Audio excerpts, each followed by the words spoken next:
Welcome to the Growth Over Grades podcast, a show connecting you with thought leaders, pioneers, and change agents who are leading the charge to support schools and districts in making the shift toward competency-based education and to promote growth over grades.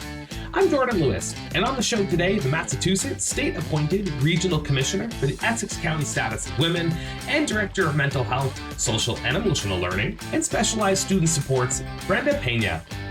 Throughout her education career, Brenda has committed her work in ensuring students receive comprehensive support for their mental health and social emotional learning needs, helping to better identify their unique needs and taking risks to create innovative programming to best support her students. As a cross-educational consultant, Brenda brings valuable insight and experience from a variety of educational contexts. In today's episode, we've dived deep into Brenda's multifaceted approach to education, exploring how mental health supports social and emotional learning, and specialized services contribute to fostering growth-oriented learning environments.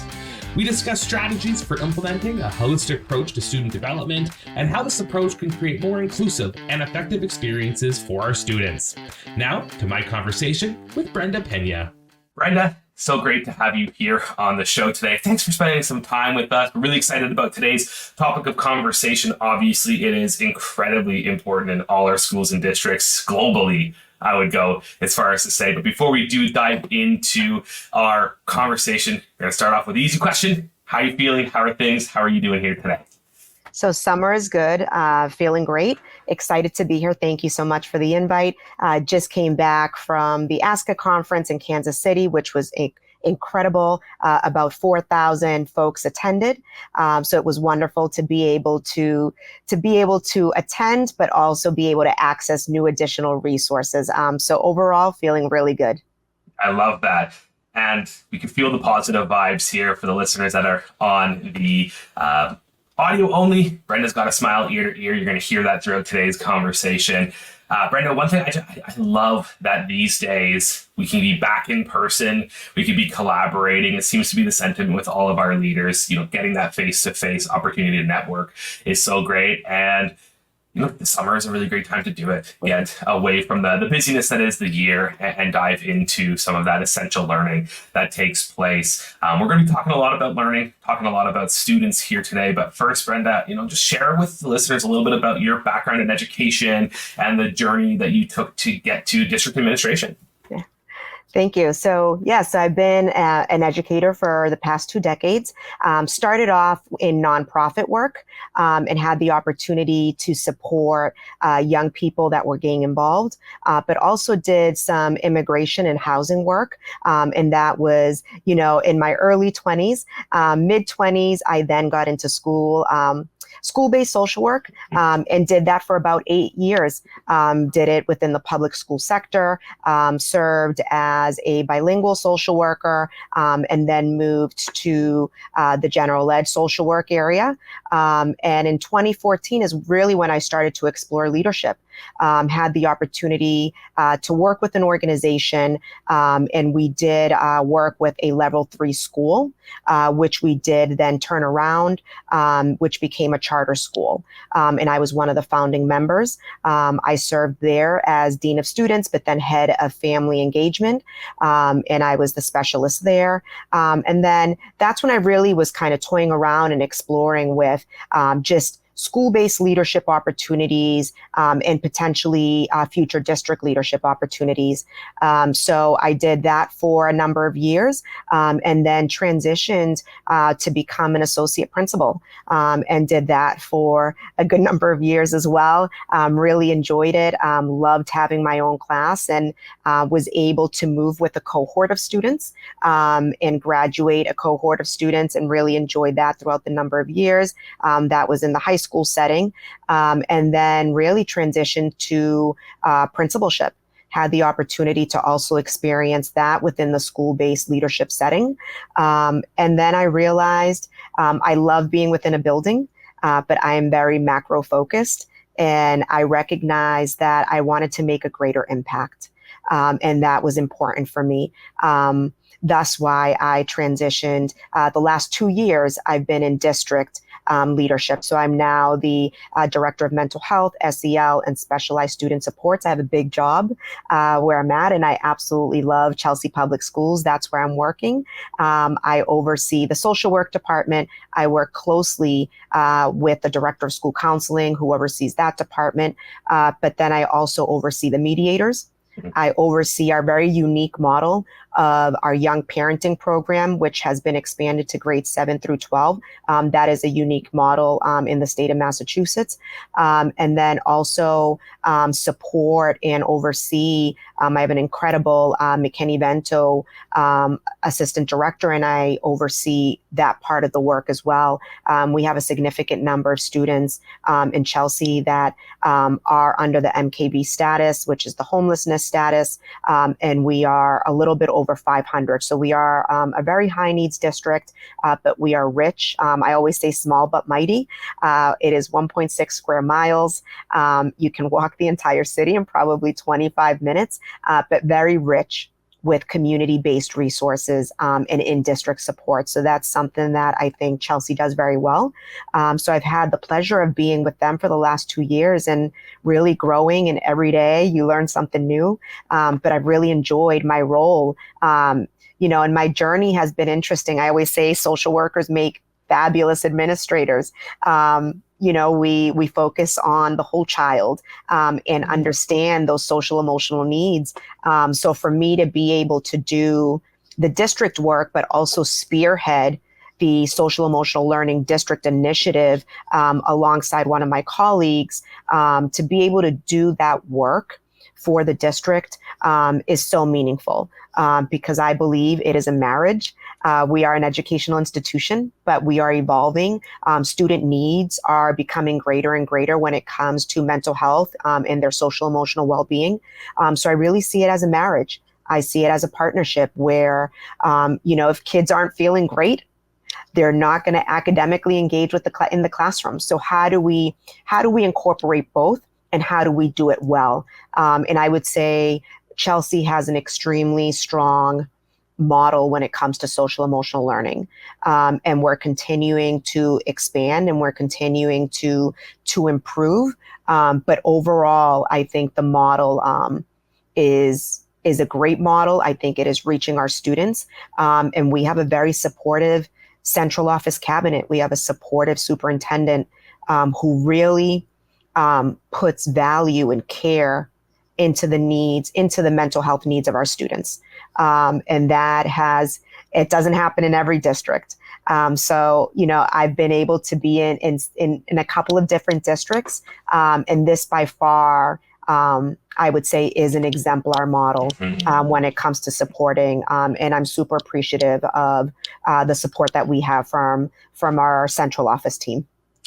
And I think, Brenda, the narrative and that through line that really resonates is the idea of marrying the academics with the social and emotional learning, right? And I know we're going to talk a lot more about that incorporation here in a few minutes, but I think just hearing from you about the support from leadership and how that is going to develop the culture within your unique community is really inspiring. And it kind of comes from that top-down model so that the culture is all in support of this piece. But Brenda, one thing I wanted to just double click on for the listeners familiar with some of this terminology, you mentioned with one of your earlier positions, really helping change a level 3 school to a charter school. Can you just give us a brief understanding of what that means? Like, what is a level 3 school? What are the different tiers? Just for the listeners who might be a little unfamiliar. Yeah, so it really comes to performance and assessment when you're looking at a level 3 school. So it's what level 3 means is when it's a school that is underperforming. So as you know, we have state testing and we have, state assessments that are given. And that is really what ultimately it means, is that their school was underperforming for a number of years. It usually is never, takeover schools never really happen overnight. It does take some time. And sometimes schools have the opportunity to work it closely with the Department of Education to develop plans to help support that ongoing work. And if they don't meet those needs, or if student progress or growth is not where it needs to be, that's what then leads to a performing level 3 school. And that, has to do with kind of the statewide assessments that take place as well, right? They look at a number of factors. They look at the assessments, but they also look at, if it's a high school, for example, they're going to look at, the number of the dropout rates. What does that look like, right? They're going to look at a number of factors that will impact a school's progress and performance. And that's what then leads to kind of that level 3 status. Right. Okay. I appreciate that.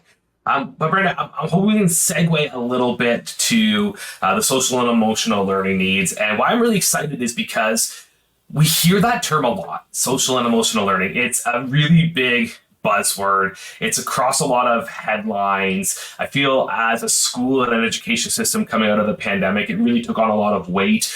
We need to boost social and emotional learning. But there is a lot to unpack on what that actually means. So in your world, how would you define social and emotional learning?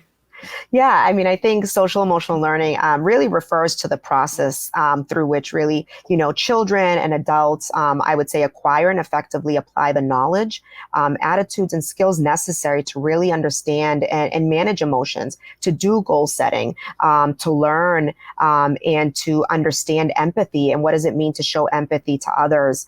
I would say focusing on establishing and maintaining positive relationships, making responsible decisions. And I'd say, SEL really aims to integrate these skills into various aspects of life, hoping, the goal is that it contributes to positive and better personal outcomes, whether it's academic performance, whether it's mental health, behavior improvement, as well as just improvement in social and interpersonal relationships. I love that statement of supporting the overall improvement, because if we really drill into that a little bit further, now we're really talking about personalizing how we're going to support each one of those students. And some students might need that support from an academic level. And what is it about that academic support that's needed that can be driven out? Perhaps it is something like you've mentioned, goal setting, or the ability to move past that challenge. But when we're talking about teaching and learning, it's not just about the academics. And I love that this focus has allowed us to look at the child a bit more holistically and support those other needs that traditionally may have gone a little bit to the side toward just simply that academic rigor that is out there. When we think about social and emotional learning sort of as a whole, what are some key components that you feel are critical to help contribute to the students' overall development through the school system? Yeah. So, when we talked a little bit about, supporting the whole child and having this really holistic approach and supporting the development of students. So I would say really you want to include those personal and social capacities. And there's 5 key components that I would say really involve when it comes to supporting SEL, right? There's that self-awareness piece, which really involves understanding one's own emotions, personal goals and values. There's the self-management piece, which refers to the ability to really help regulate one's emotions through thoughts and behaviors, and really applying them to different situations. There's the social awareness component, which, students learn to empathize with others, but also understand those diverse viewpoints, to learn to be open-minded. And what does that mean? But also to, in that social awareness, you want to recognize, family, school, and community resources and support. So, there's that self-awareness piece as well, but that social awareness piece that's so important when, working with others in many environments, whether it's school or in the community. And that goes into the relationship skill building, right? So we're talking about maintaining healthy relationships. What does that mean? How do you cooperate? How do you address conflict resolution? How do you seek help, right? How do you advocate for yourself? So those are important as well. And then the last one would be responsible decision making. Making those constructive choices about personal behavior and social interactions. Based off of, the ethical standards on safety and social norms. It really, that responsible decision making really prepares students to consider their well-being, themselves, others, those they love around them and their peers, but also to be able to evaluate those consequences and, intent versus impact. What does that mean? Making choices that are going to be positive, that are going to contribute to positive social interactions as well. Right.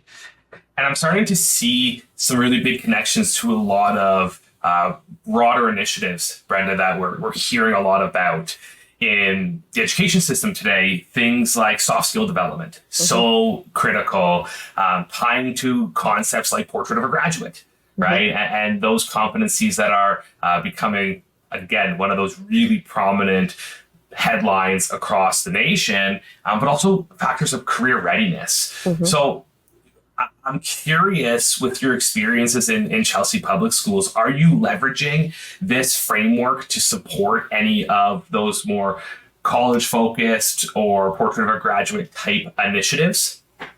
Yeah. So, so we have an amazing director of school counseling. We have an amazing counseling team that really hones in is focusing on supporting students, as well as our school-based administrators. One of the things that we're doing in Chelsea that I would say the last 2 years that I've been there, that is really reviewing and making a district shift with our student code of character. And it's, it is really a restorative approach to student conduct and discipline, but looking at it from a strengths-based perspective and a social emotional perspective.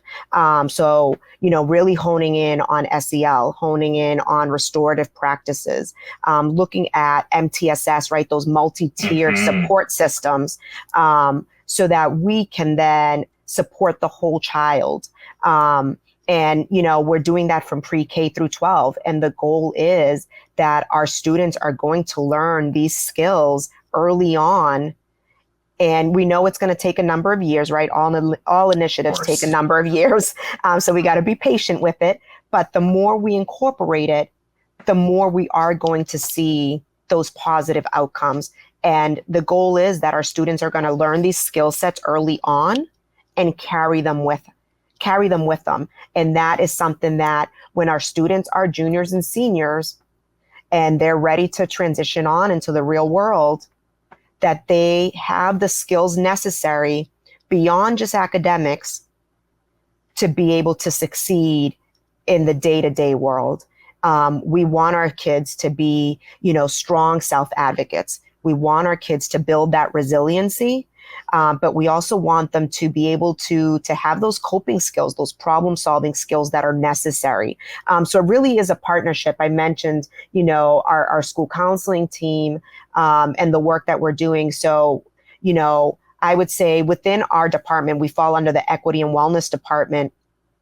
We focus on equity and inclusion. We focus on, student mental health, academics, and the social emotional learning. It takes a village. So it is a number of folks that are involved in making this work happen.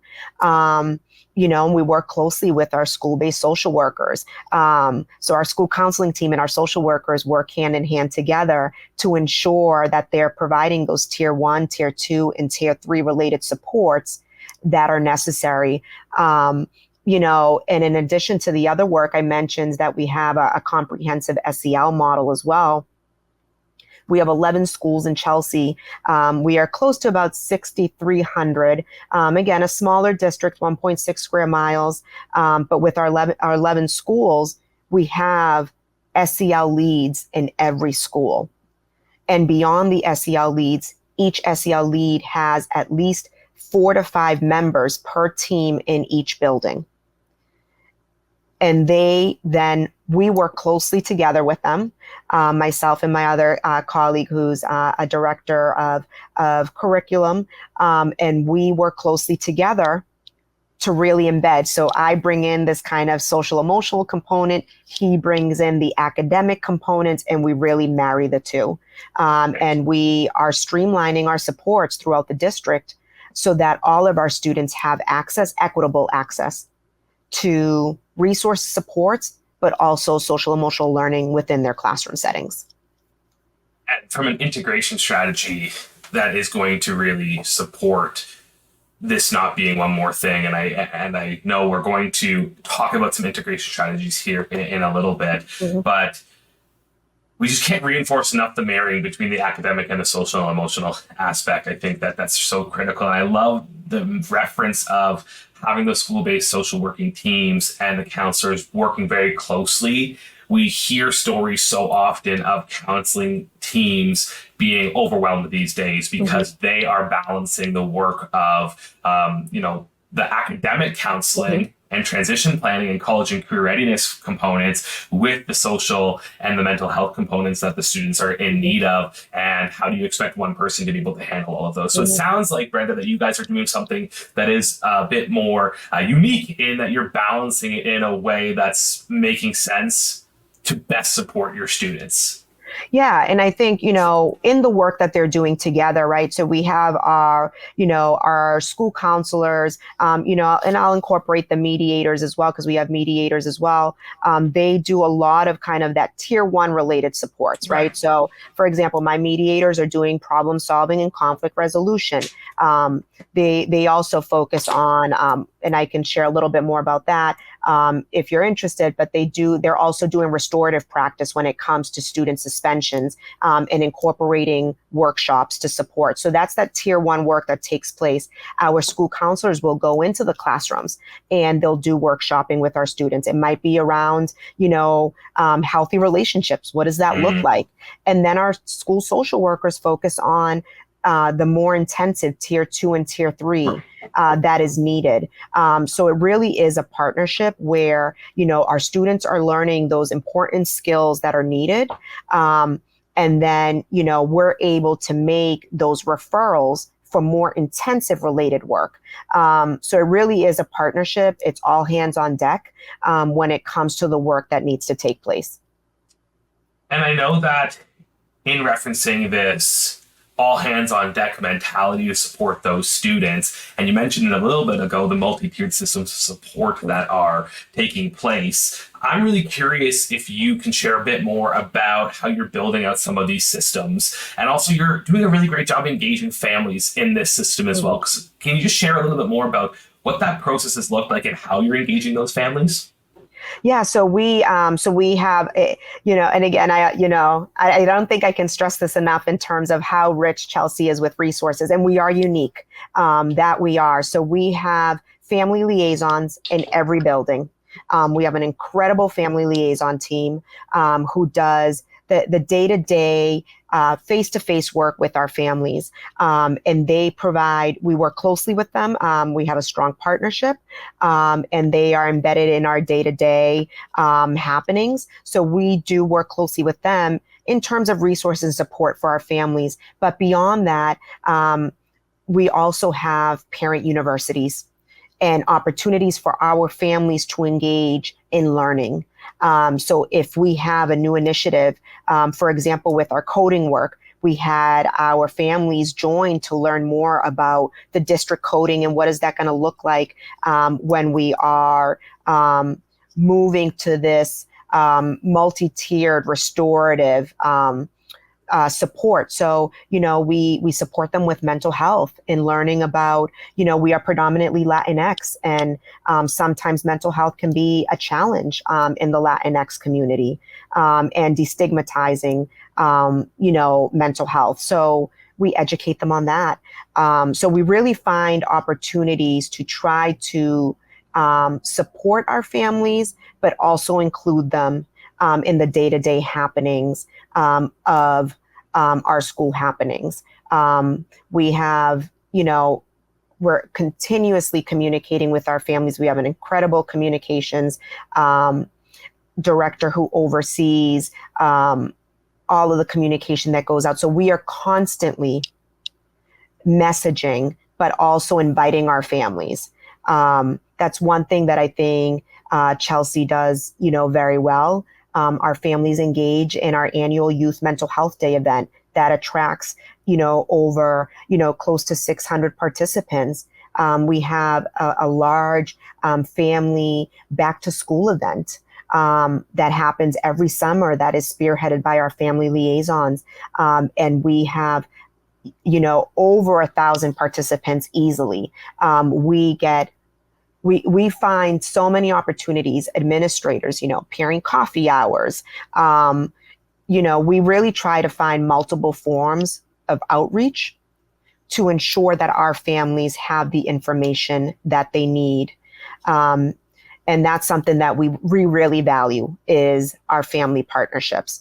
When it comes to the multi-tiered MTSS model, we have, all of our schools and some of our schools, most of our schools, right, we want to say they have autonomy. So they have different incentives, programs, and they might put different things in place. But we really strongly believe in a multi-tiered response. So one of the things we focus on is, and I'll give an example. If a student was caught vaping, for example, what does that look like? Right. Do we want to suspend a first offender, or do we want to provide education? We are an educational institution. That's what we do. So one of the things that we're doing this past year that we've really focused heavily on is providing substance use workshops and information to be able to educate our students. So we're partnering up with a local hospital that has provided us with resources and supports and training for us to do this work. And that is something that we've been doing. We had a very successful year last year. I had over 60 kids recommended to the program, and we had less than a handful of repeated offenders. Oh, wow. So that is where, and giving them that opportunity. Students don't know what they don't know. And I think if we take the time, we know that suspension doesn't deter behavior. So what do we need to do differently to be able to support students and educate them on, on substance use, but also on the risks, right? And the health risks that come with that. And if we can do that, and if we can do it well, we know that we're reaching our students. We know we might not reach 100%, but we're reaching a good majority. And the hope is that they will learn to be able to develop different ways of coping, because we know a lot of students use this as a coping strategy, to find healthy alternatives. Mm-hmm.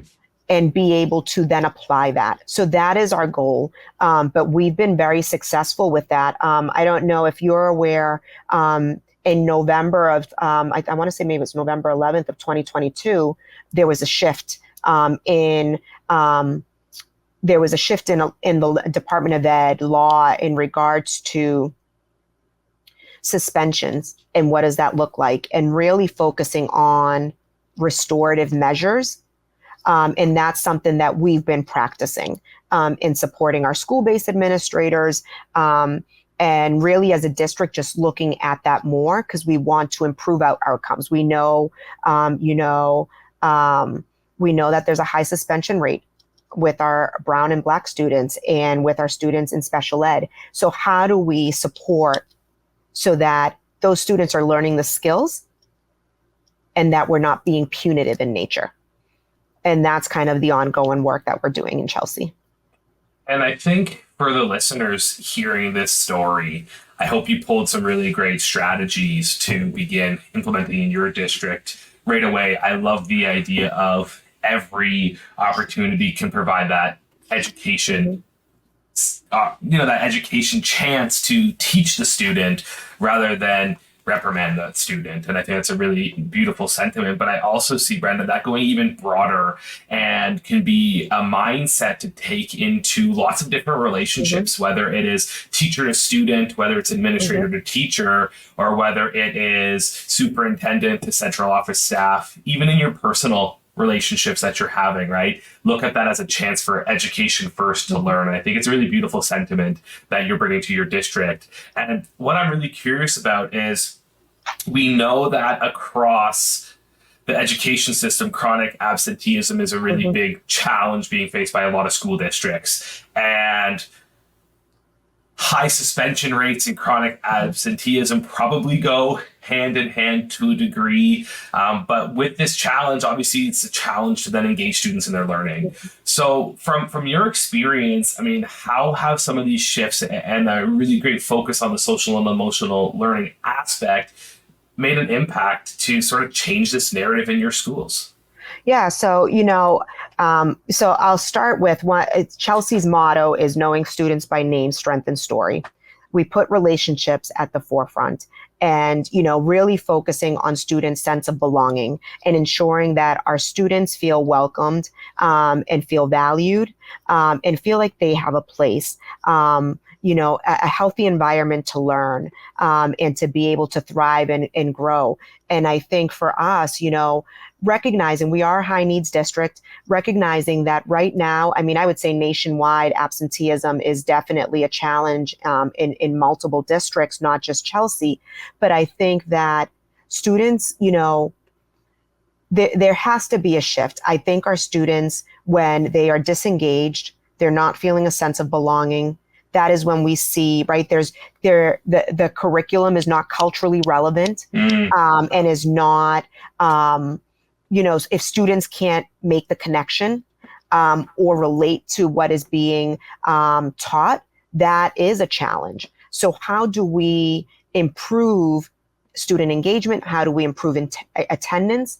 There has to be, it's important for districts to look internally and say, what can we do differently to ensure that students feel safe, welcomed, and that they feel that they are able to access learning in a way that is meaningful to them. And I think that is right. And recognizing also what supports do we have in place beyond just academics to support, student truancy and improve attendance outcomes, because I do think, and that's where our support teams come into play, to be able to really build those relationships, but also to help students with the external factors. We have, in Chelsea, we do have a number of students. We have a number of migrant students. They have significant trauma. There are challenges. There are financial stressors. Some of our students are unaccompanied youth. They are on their own. They have to make ends meet. So when we have students that are facing a number of challenges beyond just the academic challenges, that's when you have to look at students from a holistic approach. Right. And considering the whole child, because if we're servicing the needs of our students' social emotional well-being, then we are able to reintegrate them back into the classroom, continue those supports, but it's got to go hand in hand. If a student does not feel engaged in class or doesn't find what is being taught relevant to them in some form or capacity, then there will be disengagement. Right. And I think that's where that work is so important. And that's why I always say it's a shared ownership. It is a partnership. We are all responsible for the educational outcomes of our students in Chelsea. And I think that is really where, and I think that's the work that we do well, is really working together as a team and not saying this is just my job, it's our job. I think that's a really important distinction when we look at a lot of hierarchies of school districts, frankly, where there are departments who own certain aspects of a strategic plan. And it can become really easy to say, well, we're working on what is part of our role, but not thinking about the others and building that cohesion across. So I think, having that underpinning leads to the culture that your leadership has established and say, no, we are in this together, right? And that's the sentiment you are bringing into your buildings and how you're collaborating with your colleagues. And I think there is something beautiful underneath all of this to pull it all the way back to those soft skills that we were talking about, right? More than ever, I mean, students are in those buildings with such diverse backgrounds, and even how those students are going to react with each other, I think, comes into so much focus. There's so much more to the story. And it's funny, Brenda, that we're having this conversation. I read an article yesterday that was talking about bringing empathy into the workplace. And when you're interacting in that setting, always thinking about the whole story. The person that's in front of you, you're seeing them from a face value. You don't know what happened 5 minutes before, especially in a remote setting. So you need to always kind of have that underpinning. And I just love that within your district, you're really promoting that from the ground up, from K to 12, and instilling that skill, but also having such that support and that mindset as a staff, I think, is so critical. One thing, Brenda, that I'm really beginning to think about is you're talking through all these amazing strategies and the successes that you've had, but we know that when it comes to actually bringing this to the classroom level, there are always challenges, right? And teachers have a lot on their plates. And we never want something as critical as the social and emotional learning to feel like one more thing. And we hear that all the time. Is this a compliant? Is it a checkbox? So can you just talk to us a little bit about how you're integrating into the schools and how this is really being supported in those classrooms? Yeah, and I think that's the work that we're doing with the SEL leads is really how do we incorporate this into everyday instruction, right? Whether you are, a math teacher or an ELA teacher, or whether you're teaching science. So how do you incorporate this in the day-to-day? And, it's really giving them different, and some of them do it already informally. They haven't labeled it, but they do the work. And for me, right, it's as simple as, and I'll give a few examples, bell rings, I'm a teacher out in the hallway. I am greeting each and every kid that comes into the classroom. That is a component of SEL, and it is that simple strategy that makes a big difference as students enter your space. It is, the do now at the beginning of, class time. You can do a simple scale in your do now on a scale from 1 to 5, 5 being the greatest. How are you feeling today? Right. And that gives teachers a gauge in regards to how that student's doing. They can look at that scale and automatically know that John might have had a bad day today. Because he's a 1, right? And how does that then shift the interaction between the teacher and the student? But it's really those important, let's say there's a math lesson and there's a teacher that is giving, they're doing problem solving and there's a problem on the board and students are interacting. As simple as, how does this problem make you feel? Does it make you feel anxious? Does it make you feel frustrated? And that is components of SEL. And, that's the strategies that we're using. And that's kind of, when we are working with our teams and our SEL lead teachers that are doing this work and our administrators is really supporting them to know that these are components of SEL and they're simple strategies that can make a great deal of a difference within your classroom.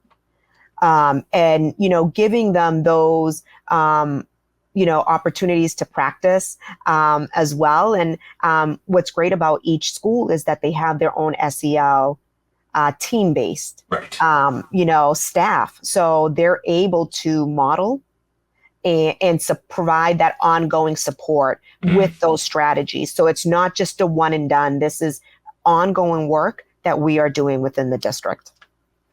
And I feel like the idea of labeling these strategies, you mentioned that the teachers often don't know that they're doing them. And I feel like that is across the board with many different programs.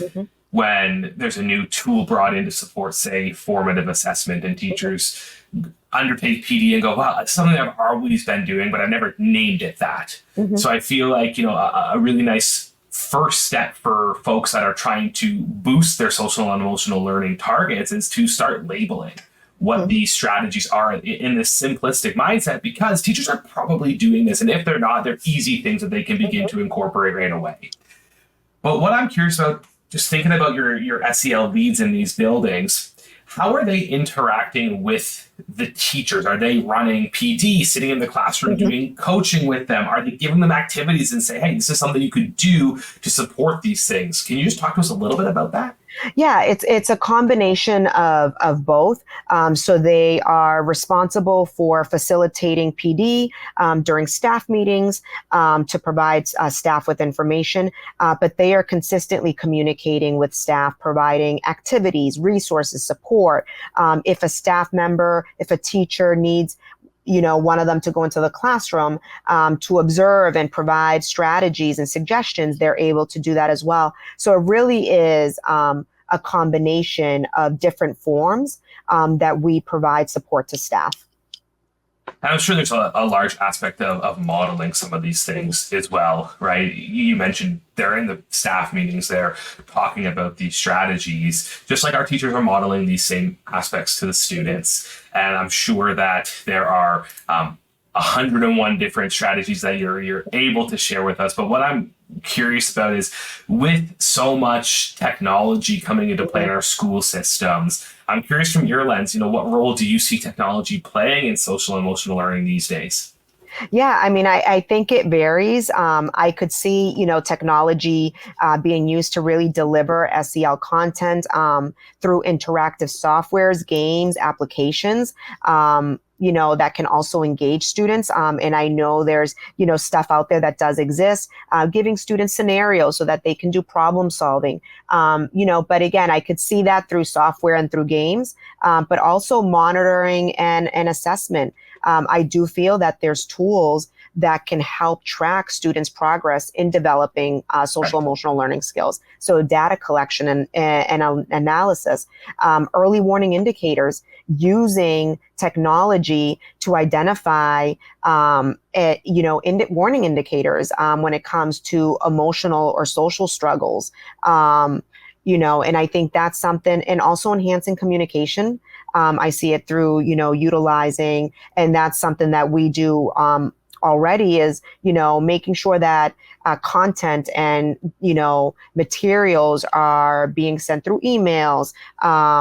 There's educational forums, there's continuous communication between teachers, students, and families. So we have multiple platforms that we use in communication as well, but also making sure that, that the data gathered from any, technology-based assessments and interactions can also be able to use, like leveraging that data to be able to develop strategies to be able to further support students. I'm all about leveraging data and how we use data, but I do think that's an important part of it. And then building a supportive community, opportunities for professional development, utilizing online courses, webinars, podcasts just like this, to be able to talk about SEL, but also looking at, making sure that we're just fostering a community environment through forums, through group chats, through conversations, through social media platforms.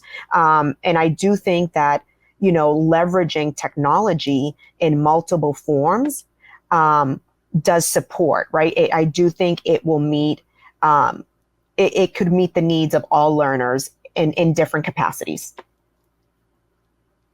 We're talking about leveraging this data. I really appreciate how you tied it to the direct support of the student. I feel like we often get lost in the world of data and we're not leveraging it in a way that is going to be solution oriented. So first off, congratulations and kudos to you to keep that narrative. But one thing, as you were kind of mentioning, communication, and you had and talked about communication with your families quite a bit today. And it seems like that's a strategy that is really working to involve your community. We know that if the family and community are involved, it's going to support that student and they're going to have butts in chairs and they're going to be engaged. One curiosity that I have, knowing the unique demographics of your community, is how do you navigate this with families that are English language learners or English is their second language? Is there something different that you do? Do you leverage technology to make that easier? So we have a number of staff. So I would say probably all of our family liaisons are bilingual. So we have a number of families that Spanish speaking is predominant, as the predominant language in our community. We are 89% Latinx within the school district, but really having bilingual staff to be able to support, but also utilizing, all of our, whether if we are using an SEL curriculum, it is translated. If we are using, all communication is translated in multiple languages, not just Spanish. We have Portuguese speakers, we have Haitian Creole speakers as well. So making sure that we are giving families equitable access to all of the information. There's nothing that goes out that isn't translated. And that also goes to the classroom-based materials. And that's something that's very important to us. We want to make sure that our families are aware, but that they can ask questions without fear, and that they also feel a sense of belonging. And those are things that are very important to us as a district to ensure access. So everything that we do, we have a platform that communicates out for us, that allows for translation, and that is consistently going out through our communications director. But then we also, whether it's flyers, whether it's curriculum, whether it's, our parent universities that are sometimes via Zoom, we meet our families virtual as well to meet their needs, really is, everything is translated, and we make sure that it is. At this point, as we're beginning to wind down our conversation, Brenda, we did mention most strategic plans have an aspect of social and emotional learning in it to work on improvement. And there's a lot of leaders that are really looking to bring these frameworks to the forefront, but may be either stuck at that starting place or are stuck with trying to gain traction or see those improvements. So do you have any advice for the leaders based on your experiences within Chelsea and all the amazing work that you guys are doing? Yeah, I mean, and I always say, you got to stick with initiatives. I think one of the biggest, sometimes we get criticized in any district, is you start an initiative and then you do it for year one and then it kind of disappears. So really, my advice is to stick with it. Staff buy-in is critical. Buy-in district-wide from the adults that are supporting students and families is important. So I would say, my recommendation is, we have a pretty comprehensive SEL model within Chelsea, but really building a strong case. You got to know what the needs are within your community. You got to know what the needs are within your district. So starting there, before presenting any type of framework, gather data, do your research, see the benefits of SEL. Look at data look at academic data, look at discipline data, look at the absenteeism, and also consider the mental health data. One of the things we do in Chelsea is we do quarterly data. And then we also use the anxiety and depression scale. And that's been done before for a number of years, but leveraging mental health data also to help drive the need for change. And I think it's important. That helps build a strong case. Engage stakeholders early on, teachers, parents, students, community members, in the planning process. It's important. Their voice, give them a seat at the table. Their voice is valuable, and they have different perspectives. You want to be able to bring in those different perspectives to get the input that you need, and they have valuable insights. And it also gives a shared ownership, right? We want to do the SEL within the schools, but we want that to carry through at the home as well. Right. So how do we develop that partnership with our families so that they also learn those soft skills that are needed so that it can continue on beyond just the school day? Continuous professional development if you don't equip your staff, if you don't provide resources, the work is going to be difficult. And that's another, I always say, having the opportunity to work in multiple districts, you kind of hear there's some of the same information that you hear where, we've been told to do this, but we haven't been equipped. I hear that quite often. Right. Equip your staff, equip your teachers to be able to do this work and model it for them so that they can learn it and feel confident in doing the work. I do believe this is part of day-to-day best practice, and how do we support ongoing professional development. And then also start small. Start small. Don't go big. Sometimes that can backfire. So really just making sure that you're starting small. Begin with the pilot program. See if there's a few schools that are willing to do this work, and pilot it. Create a framework for this work, and allow that feedback to take place so that you can then make adjustments as needed. And then integrating SEL into your day-to-day existing structures, not treating it as an additional program. And I think that is what has really contributed to the success in Chelsea as well. I don't think it should be separate. I don't believe that SEL and academics and learning should be two separate buckets. And I think that's the way it was done in the past. Right. I myself, what we used to call the advisory program, and I myself, had an advisory program. And then there was the academic day-to-day learning. And I think that you need to find ways to incorporate it into your day-to-day instruction, and be able to support teachers in giving them, making sure that the integration is helpful and supportive, but also kind of normalizing this and saying that SEL practices should be demonstrated every day within the classroom. And then making sure that you're leveraging technology, whether it's digital platforms can help deliver SEL content. There's also great curriculums that exist that are accessible in multiple languages, accessible at all grade levels, to be able to do that. Communicate regularly, maintain open communication with all stakeholders throughout the implementation, and letting them know, like, this is the timeline of our rollout. This is what it looks like. This is what it's going to entail. Nobody likes surprises. Let people know ahead of time, so that they are able to ask questions if needed, to be able to do the work, but also to understand what their role and responsibility is when it comes to the implementation and the rollout. And then really, making sure that this is part of the ongoing, leveraging and cultivating a positive school culture and climate.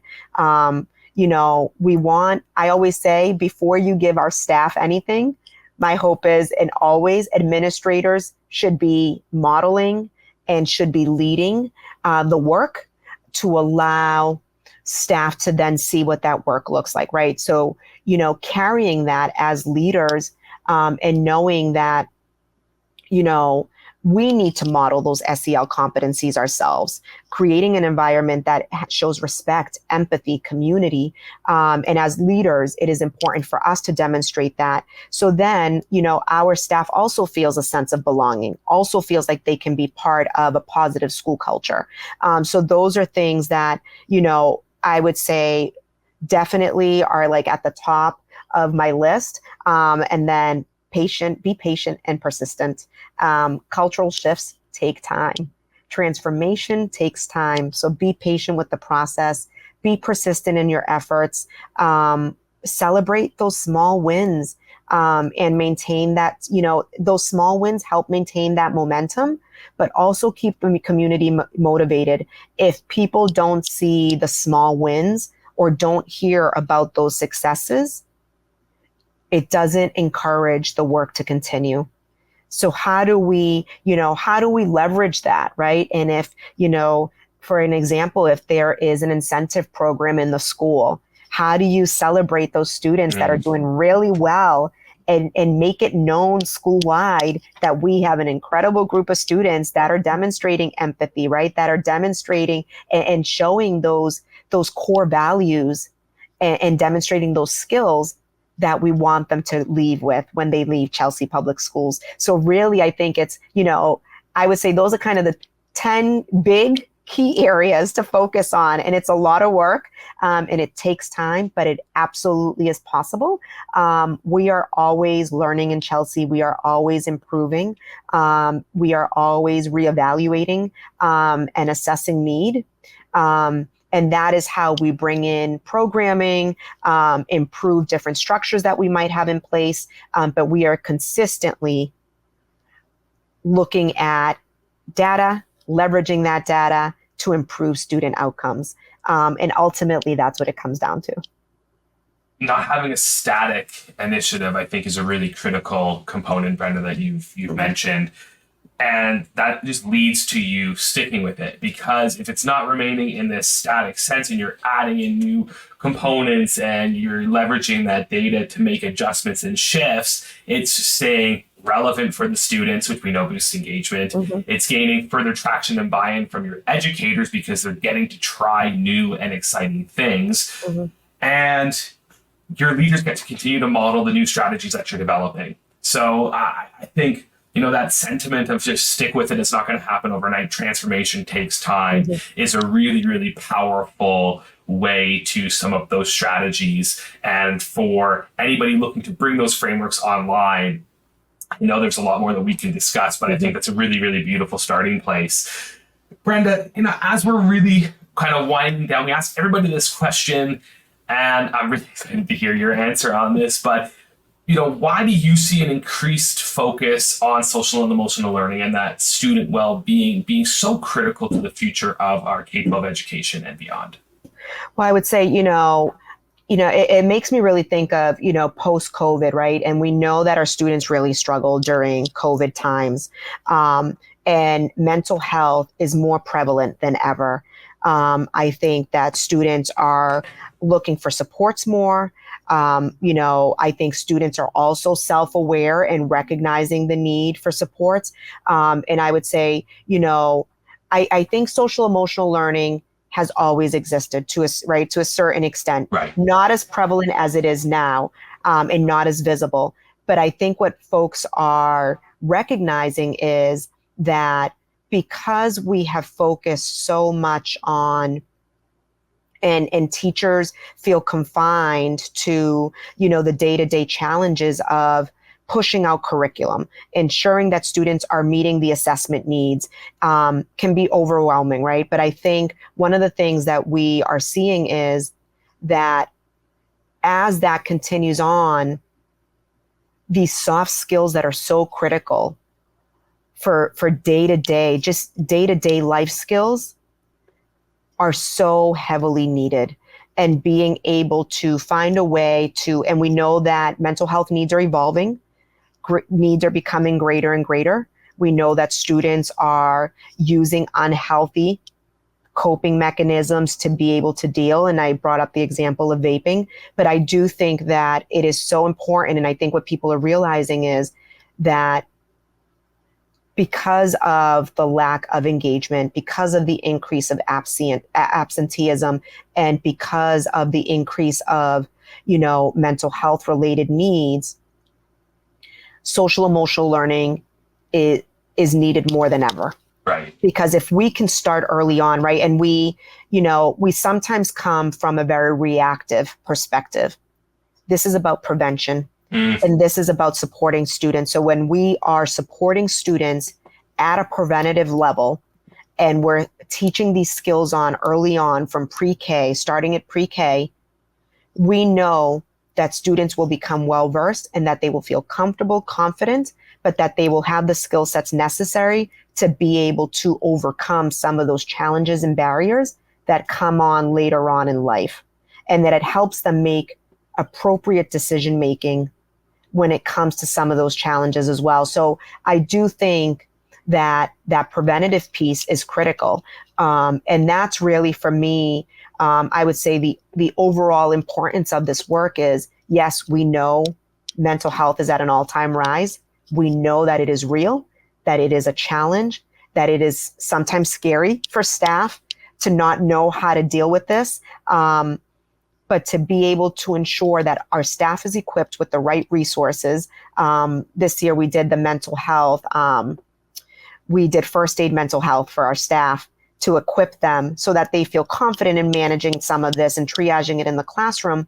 But it's so important to make sure that we are embracing this as part of our everyday happenings, our everyday life.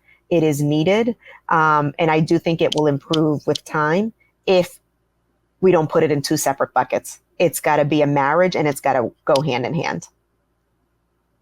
Some incredibly inspiring words to put this into that marriage, to have that bucket and to create really sound, proactive supports for your students. Mm-hmm. Brenda, thank you so much for coming on the show here today. It was amazing getting to hear your strategies and all the success that you're bringing to Chelsea Public Schools. I definitely feel like, hey, we're probably going to need to circle back and have you on the show here again to catch up and hear about some of the successes that you'll be bringing into the district this year. But thank you so much for sharing with our group. And for the listeners out there, Brenda, where can they find out a bit more about some of the work that you're doing here in Chelsea Public Schools?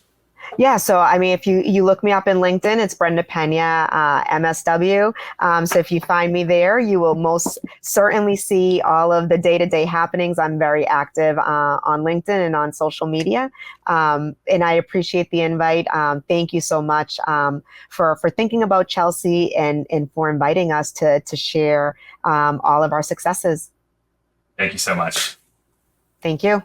That was social and emotional learning advocate, regional commissioner for the Essex County Status of Women, and director of mental health, social and emotional learning, and specialized student supports, Brenda Pena. Hey, thanks so much for listening to the show, and please make sure to hit the follow button on your podcast app so you never miss an episode. I'm Jordan Lewis, and you've been listening to the Growth Over Grades podcast.